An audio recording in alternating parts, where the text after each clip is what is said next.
Hi friends, అందరూ ఏమన్నారు? బాగున్నారా? అందరూ బాగున్నారా అనుకుంటున్నాను. ఈరోజు దేవుని వాగ్దానంతో నేను మీ ముందుకు వచ్చాను. ఈరోజు దేవుని వాగ్దానము కీర్తన గ్రంథము 91వ అధ్యాయము 4వ వచనం. ఆయన తన రెక్కలతో నిన్ను కప్పును. ఫ్రెండ్స్, ఇక్కడ దేవుడు ఏం చెబుతున్నాడంటే ఆయన తన రెక్కలతో నిన్ను కప్పును అని రాయబడింది అనమాట.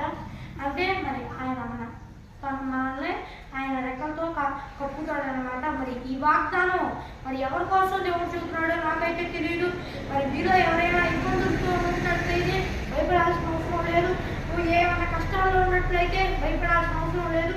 ఎందుకంటే ఆయన మీతో ఏం చెబుతున్నాడంటే ఆయన తన రెక్కలతో నిన్ను కప్పును, ఆయన తన రెక్కలతో కప్పుతాడు అనమాట. భయపడాల్సిన అవసరం లేదు. అయితే మనం ఎట్ట పడితే అలా ఉండకూడదు అనమాట. కప్పుతాడులే, దేవుడు మనం కాపాడుతాడులే అని మన జాగ్రత్తలు మనం కూడా తీసుకుంటా దేవుని అంత భయభక్తులు కలిగి ఉన్నట్లయితే ఆయన తన రెక్కలతో మనల్ని కప్పి గొప్ప కార్యం చేస్తాడనమాట. మరి ఇది ఫ్రెండ్స్ ఈరోజు దేవుని వాగ్దానము. మరి చిన్న ప్రార్థన చేసుకున్నాం. యేసయ్యా దేవా నాయనా, ఆయన నిన్ను తన రెక్కలతో కప్పును అని నువ్వు చెప్పావు యేసయ్యా. ఈరోజు వాగ్దానం ద్వారా నీకు స్తోత్రాలు యేసయ్యా. అందరిని బట్టి దేవా నాయనా యేసయ్యా, మరి దేవా నాయనా మమ్మల్ని ఎవరు ఏ ఇబ్బందుల్లో ఉంటారో నాకైతే తెలియదు. దేవా నాయనా యేసయ్యా, మరి మమ్మల్ని ఇబ్బంది పెట్టకుండా నువ్వు కాపాడు. ఈ రెక్కలతో మమ్మల్ని కాపాడు. దేవా నాయనా, ఈ వాగ్దానం చూస్తున్న వాళ్ళు ఎవరైనా నేను నమ్ముకోకపోతే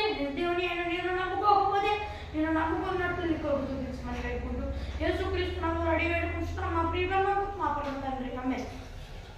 ఇది ఫ్రెండ్స్ ఈరోజు దేవుని వాగ్దానము. ఈ వీడియో నచ్చితే ఈ వీడియోని లైక్ చేయండి, ఈ వీడియోని షేర్ చేయండి.